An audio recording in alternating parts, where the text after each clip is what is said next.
SVG.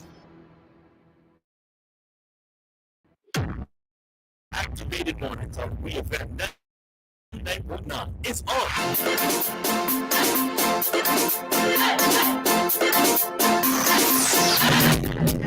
We are back with our next talk segment, and this time we are joined by Mr. Lyf Compton, who's on the line, who is going to give us his morning commentary. Good morning, Lyf.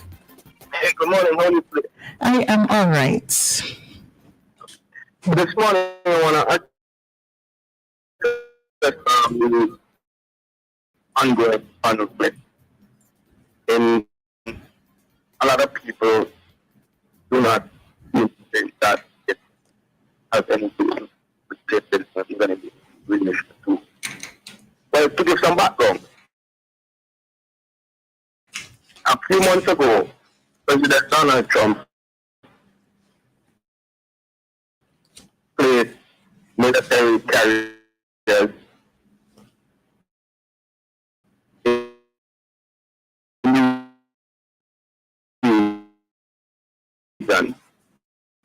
coming up. Now, we see this coming important because two Trinidadians were killed on one of these days this week.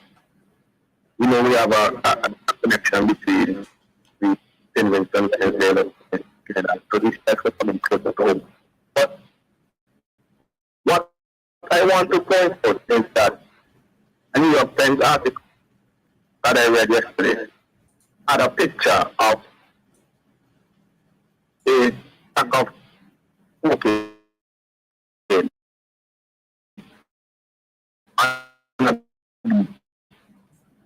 and that means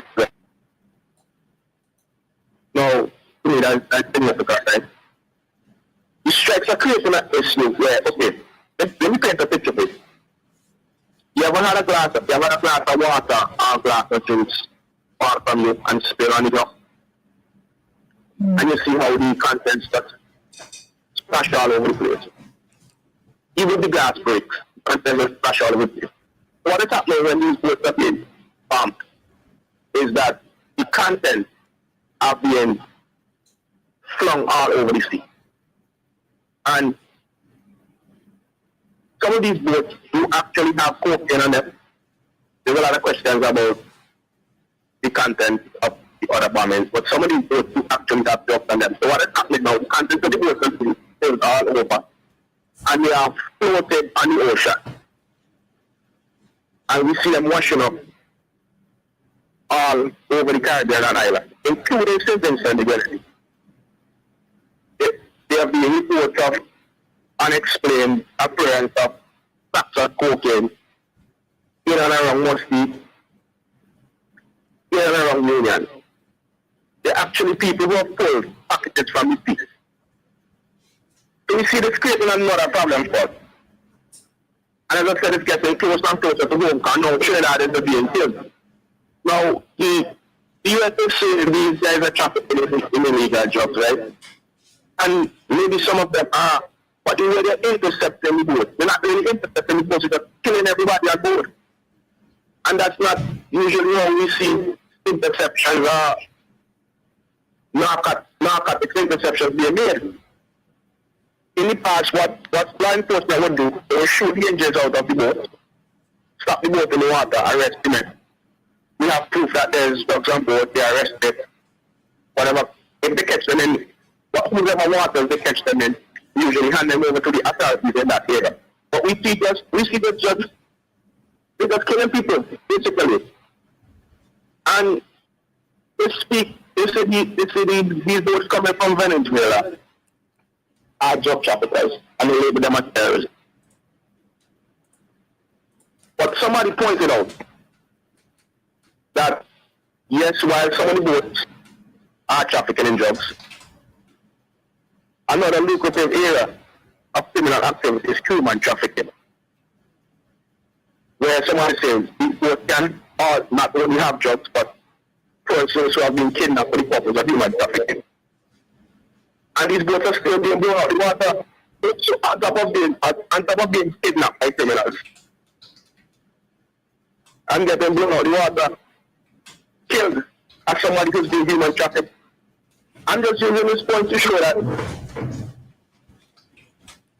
this whole operation by the US is wrong, and because we need to know what is going on, and we need to have people speaking out on this. We need to have all the information on this, and we need to have people speaking out on this, and we need to have people knowing about this. As I said, a lot of the drugs are washing up in the different islands, and that's going to create a whole different issue for countries. Anytime cocaine is involved in any form, that leads to violence. And fishermen finding cocaine on the sea, they're not going to leave it there. Because it's a lucrative criminal enterprise, and they're not going to leave it there. A fisherman comes to shore with a sack of cocaine, that's going to create problems. Because it's either someone's going to take it from them violently or something of that nature.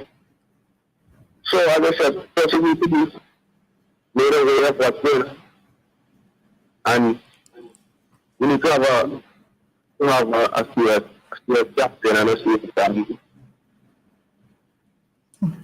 to bring this to right? They claim that what the boat has been on it. That's what some of these countries going like this. We have no way of proving that have drugs we have no way of proving that for trafficking in drugs because all the evidence is destroyed. And the boats that actually have drugs to them, they said, okay, it's being spilled into the sea, drip patrol in those countries. So I just wanted to make aware of what they do with on a relation. Lyf, thank you for your comments today and enjoy the rest of your day.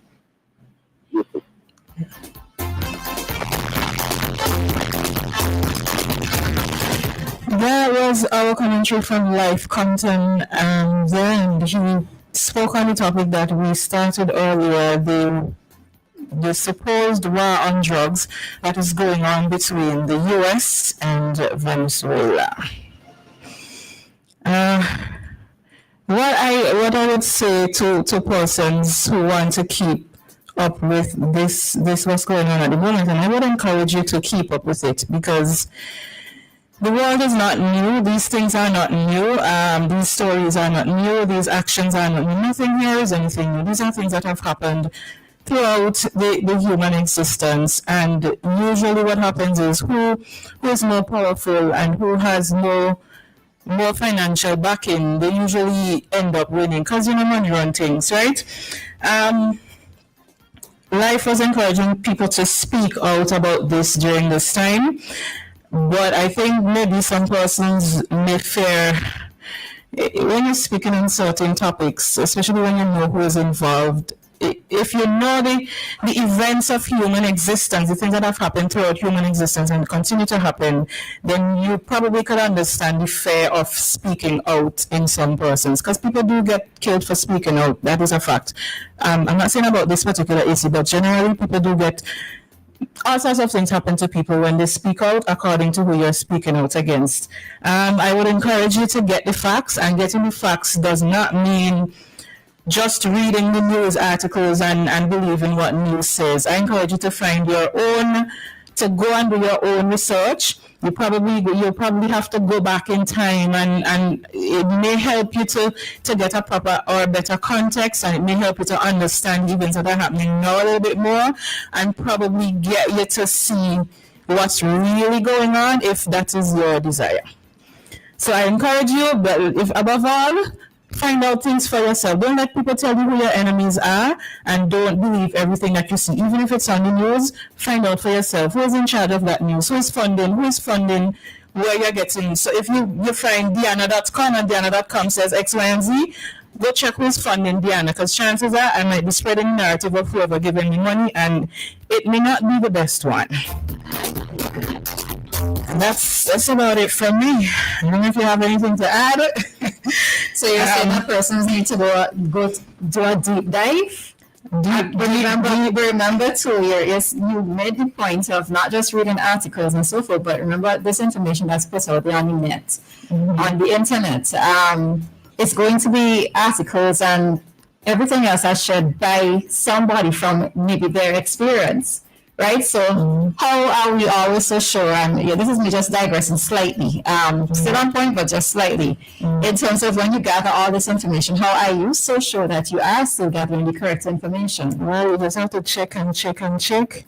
Because 1,000 men could be saying the same thing, but the 1,000 men don't have to be right. And that's why 1,000 articles that you read could be saying the same thing, but the 1,000 articles don't have to be right. That's why you check them and you find out. I can't tell you, I don't have any connection to any sources to verify who is correct and who is incorrect. What I would encourage people to do is to read everything everywhere that is presented to you.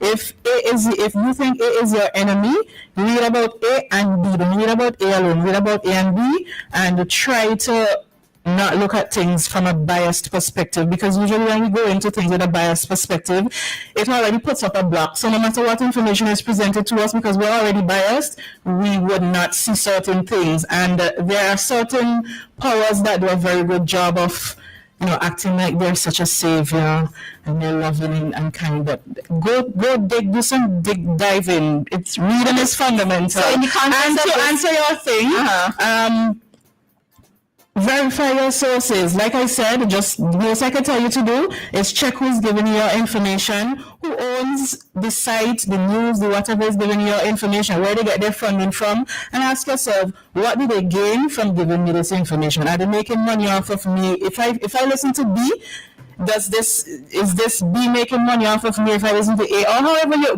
what is their purpose for giving me this information, and who is behind the information? That's the most I could tell you at this point. Well, I mean, the thing is that you will never actually be sure, because the information that we receive, because we were not there or we have not been through all the stages of history, is that we will never always be sure if whatever information we're receiving is actually that's true, but the thing is, information is there, and when certain people give us information, we don't question it. But when somebody else comes and says, the person who you love so much who gave you this information is possibly wrong, then we start questioning, well, that were your sources. But when they give us information, we don't want to know who are their sources and where they get this information from, and if they're credible or not, we believe them.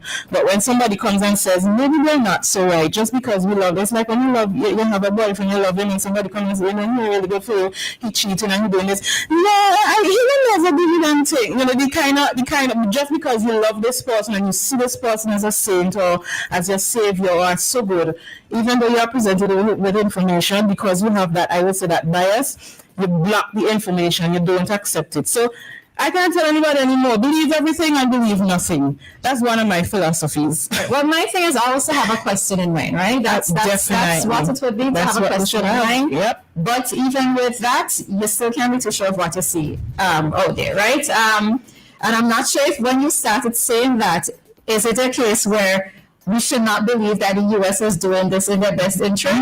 That's not what, no, I was trying to make a link of how you in whose best interest? The U.S.? In the interest of the war on drugs. Was that the reason why? I need to, this war on drugs, buy that story. I don't buy that story with this war. I was just trying to make the connection of how you started with that. All right, so getting back to what Lyf said. So it kind of related to what it is that I was talking about in terms of St. Vincent and the Grenadines being, as it was put, being dragged into this, because, as I said, the drugs could have either just been washed ashore or it could have been dropped here, right? So in terms of maybe this bringing some discredit to the country, or us being involved in drugs on what I guess it would have been a greater scale, because it was that the implication that was being made. I am not very I am not very firm with that, right? Because as I said before, the war on drugs has been happening within the Caribbean for decades. Whether it's marijuana or cocaine, it's been happening. He also said something, and it was interesting that he brought it up because this morning I was looking at the news before coming in, and when I realized that it was 27 missions that happened, or I think 27 persons have been killed. I can't remember which one it was. people killed. 27 persons killed. And these are persons who were not taken to court. They were not found guilty. They were not found to have any sort of evidence.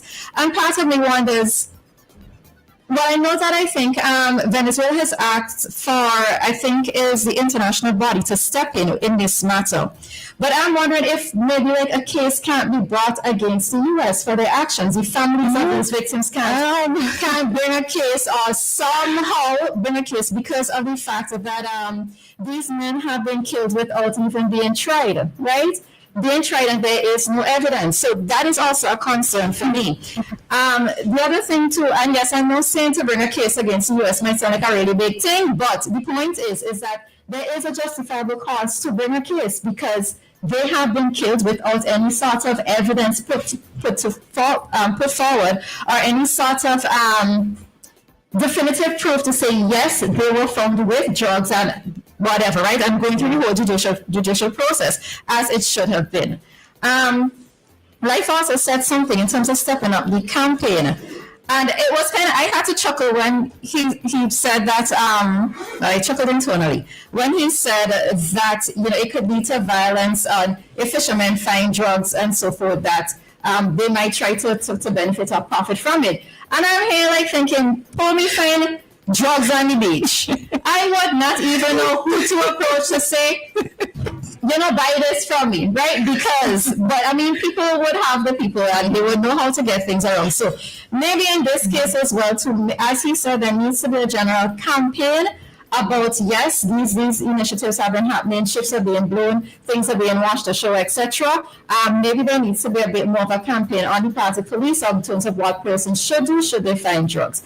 I mean, of course, once profit is involved, not many persons or not everybody is necessarily going to think about doing the correct thing, but I think it's still better to say something than to not say anything at all and just let it go down a negative road. I know the time is up, but one of the other interesting things about this is the CILAC in Cuba, I forget the year, supposedly declared the Caribbean a zone of peace.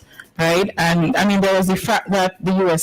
seems to not be respecting the zone of peace. So the next issue is what will our Caribbean leaders do? What are our Caribbean leaders doing at this moment? I know that the U.S. wanted permission from Grenada to set up something or the other there. I don't know what Grenada has said to the U.S. just yet, but there's that. Yeah. So that's it from our end for this particular topic and this segment. It is 8:03 and head out in just a few minutes. We will be having Cop Chat. Our 8:03 time check.